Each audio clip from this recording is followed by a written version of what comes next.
I was having my whiskey at the bar. I was watching my college roommate, Jake, dance with his wife. She was spinning around the dance floor with him. Then this woman appeared next to me at the bar. It was like she just showed up out of nowhere. My college roommate, Jake, was still dancing with his bride. This woman was now standing at my elbow. She looked at me with a lot of excitement. Said, "I want you to be my boyfriend for the next 3 hours."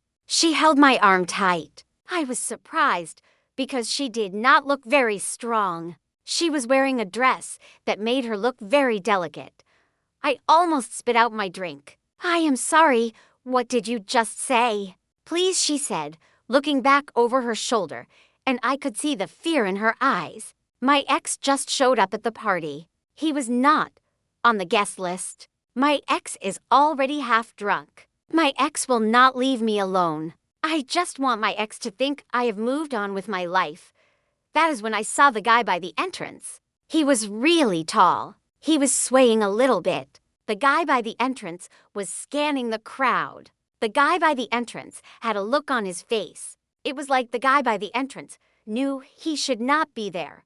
But the guy by the entrance just did not care. Sarah said this really fast. She is friends with the bride. The bride and Sarah went to nursing school at the time. They were in nursing school together. Sarah and the bride are friends because of nursing school. It could have been the whiskey that made me agree. Or maybe it was the sound of her voice. It was really desperate. She had a smile, the kind that makes you want to do things for her. "All right," I said loud. "I'm Tom." Then I asked her how long have Tom she been dating? Relief flooded her face. She said 3 months. "Is that really believable?" "That is perfect." I am trying to remember where we met. Where did we meet exactly? Coffee shop? She said. Then she shook her head. "No, that is too boring." "What about the coffee shop?" "I do not know. Maybe we can think of something besides the coffee shop." "The hospital," I said, noticing her ex getting closer to us. "I remember the hospital, because you were the nurse who took care of me when I had to have an operation. The hospital is where we first met. You were really nice to me at the hospital. You kept bringing me extra Jell-O cups at the hospital." She laughed. It was a laugh, like she was really surprised. "That is actually good," she said. "Okay, he is coming. Put your arm around me." The next 3 hours were really crazy. They were the stressful and fun evening I had in years. We really worked hard to make our performance good. We danced to every song. I got her drinks and touched her a little, and we took pictures with other people at the party. Her ex was around for the hour trying to get her alone, but then he got the idea that she was with me when I spun her around during the song at last, and she laughed really loud.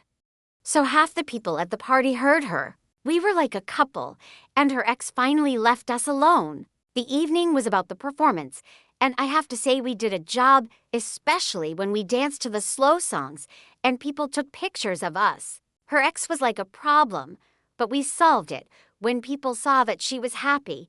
With me, the lies got more and more complicated as the night went on. We were taking pictures with the bride and groom when we made up a story about our relationship. The lies were so detailed that I had supposedly learned to make her food, which is pad thai. She had also supposedly talked me into trying rock climbing. We even said we were planning a trip to Portland month. The story about our relationship just kept getting bigger and bigger. Sarah said to me, "You are really good at this." When we were dancing for the time and her ex was no longer there, "I think you are pretty nice too," I said. The story about me sleeping through our movie date was really funny. It was an idea to make that story up about me. The story about me sleeping through our movie date was very clever. After the party was over, we were standing in the hotel lobby, still chatting away. The act of being polite was gone. Neither of us wanted to go home. We sat down on an uncomfortable old couch eating the leftover wedding cake that someone had sneaked out, talking about all sorts of things. Our work, like her job as a nurse and my job in software development, our families, and all the bad dates we had been on that brought us to this point, the wedding. We talked about our jobs. The nurse thing was true for her, and I did work with software development. We also talked about our families and all the bad people we dated before. She told me I should probably get her phone number around 3 a.m. trying to stop herself from yawning. She said this is because Derek might show up again, and she will need her boyfriend. Derek might show up again, and she will need her fake boyfriend. I completely agree, I said, taking out my phone. I did this because I do not want you to be caught off guard by surprise ex-appearances. The phone will help me make sure you are prepared for surprise ex-appearances. We sent each messages the next day. We did the same thing the day after that. After 2 weeks had passed, we got together for coffee to talk about how we did. One coffee led to us having dinner together every week. 6 months went by. When I introduced her as my girlfriend, I did not have to act like it was true anymore, because it really was, and I was introducing my girlfriend. Today's our 5th wedding anniversary. Jake was our officiant, seemed only fair, since his wedding brought us together. During the ceremony, he told everyone the story of how we met, though we've never corrected his version, where we were simply introduced at his reception. Some stories are better kept between the couple who lived them. The first dinner was supposed to be easy. I would show up, eat the food that Emma's mom made, talk nicely to everyone, and then leave. I went over what I would say about myself in the car. Emma and I had been going out for months. We met at a company party. I was taking things easy and being serious about us. Emma told me what her parents were like. They liked things the way they wanted her to get married and have a family, and they had been trying to set her up with the sons of their friends for the past year. I knew Emma's parents were really looking forward to meeting me, and I wanted to make an impression, so I made sure to remember all the details about Emma and her family. The dinner at Emma's house was my chance to meet her parents and show them that I was a guy, and I did not want to mess it up.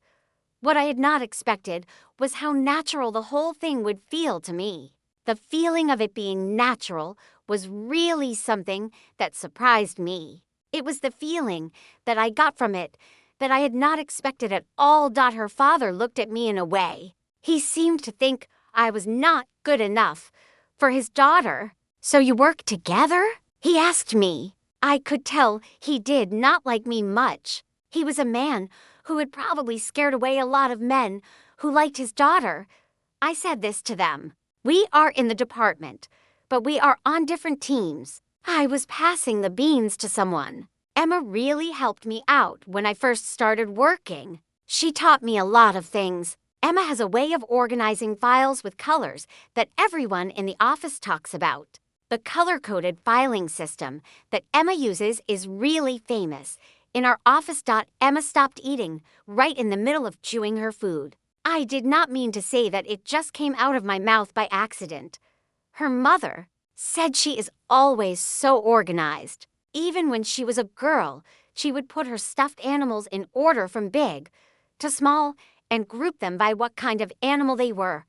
I said that without thinking. She still arranges her bookshelf like that. The books are in order by author, but she separates them by genre first, except for her Murakami books. Her Murakami collection gets its special section on her bookshelf. The look that Emma gave me was really hard to figure out. Her father leaned back in his chair. He had a real smile on his face the first time that evening. You notice the things he said, and he seemed to really like that. Noticing the things is important, he said, and he was still smiling at me. The rest of the dinner went by fast. When Emma's mother said she needed help with dessert, I said I would do it before Emma could tell me not to. In the kitchen, Mrs. Chen showed me how to put her black sesame ice cream on a plate in a nice way. At the time, she was asking me a lot of questions about my family and what I wanted with Emma. Mrs. Chen's black sesame ice cream was really good. I was happy to be helping her with it. Daughter Emma is a special person, she said to me, and then she handed me some plates to carry. Emma can be really stubborn. That is what makes her so special. I said this to her. She always gets me coffee in the morning. It is roast coffee with 1 sugar and oat milk. She says I am too grumpy before I have my coffee. I am not useful. In our meetings, she brings me this coffee every morning. It was true. Emma did bring me coffee every morning. I never really thought about what that meant until I said it loud in Emma's mother's kitchen. Back at the table, Emma's father was telling a story about Emma's high school science project. Emma was really embarrassed. I thought it was interesting.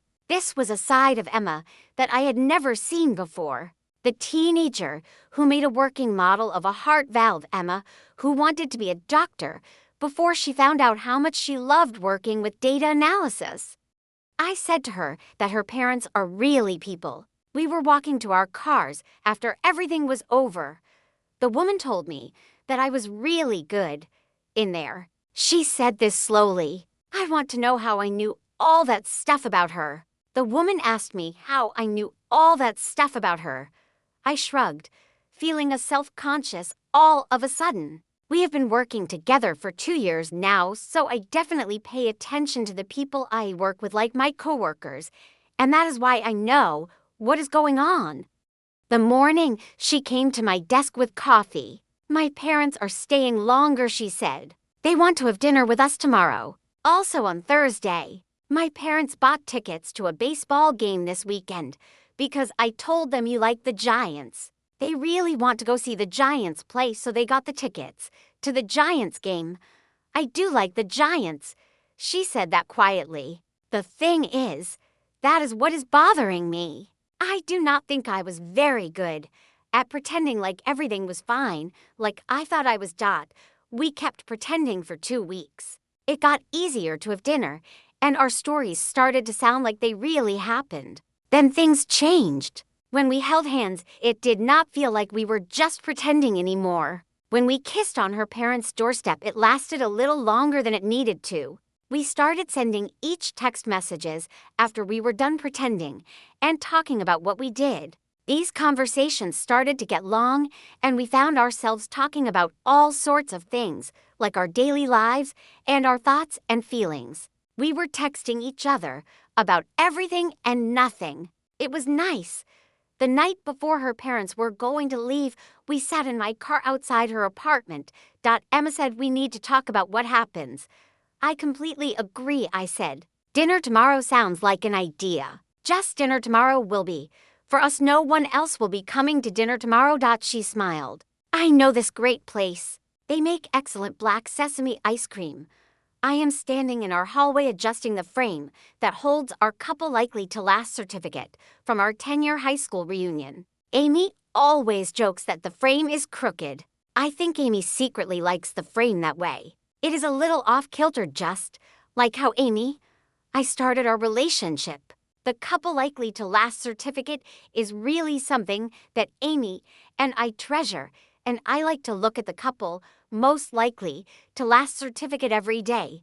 I have been married for 8 years now. I still recall the message I got on Facebook that changed everything for me. It was a strange message that said, "Hey, this is random, but would you want to be my fake boyfriend for our reunion? I will pay for everything. I just need to show people that I'm doing fine." The Facebook message really stuck with me. Amy Chen. I had talked to Amy Chen a few times in high school. Amy Chen was that girl who always sat in the back of the AP chemistry class while I was just trying to get by in my regular chemistry class. Then I got the chance to go home for free. So I thought, why not go home for free with Amy Chen? The night of the reunion, she met me in the hotel lobby. She was wearing a dress. This red dress was really something. It made me stop and look again. She asked me if it was too much. She seemed nervous when she asked this.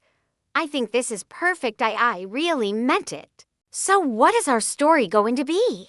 We made it up in the car. We met at a conference.